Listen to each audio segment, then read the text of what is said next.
आणि यानंतर आपण बघणार आहोत 9 महत्त्वाच्या बातम्या।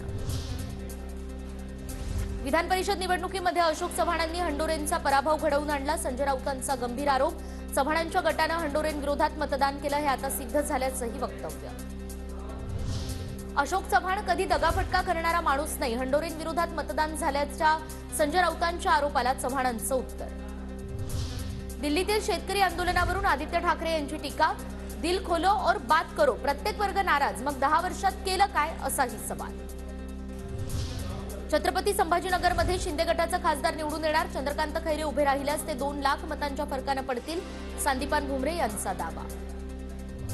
भाजप म्हणजे भ्रष्ट जुमला पार्टी, भ्रष्ट पक्ष, सुप्रिया सुळेंची टीका। आधी आरोप नंतर पक्षात घेणं हा भाजपने ट्रेंड सुरू केलाय। भाजपच्या जुन्या कार्यकर्त्यांसाठी वाईट वाटतंय, अशोक चव्हाणांच्या भाजप प्रवेशावर सुळेंची टीका।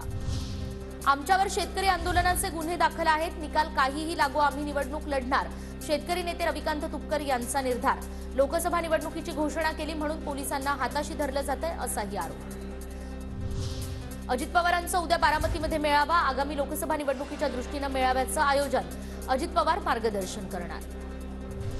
उद्धव ठाकरे 16 आणि 17 फेब्रुवारीला धाराशिव दौऱ्यावर। महाराष्ट्रातील 125 विधानसभा क्षेत्रांमध्ये सभा होणार, पॉकेट सभांमधून संवाद साधणार।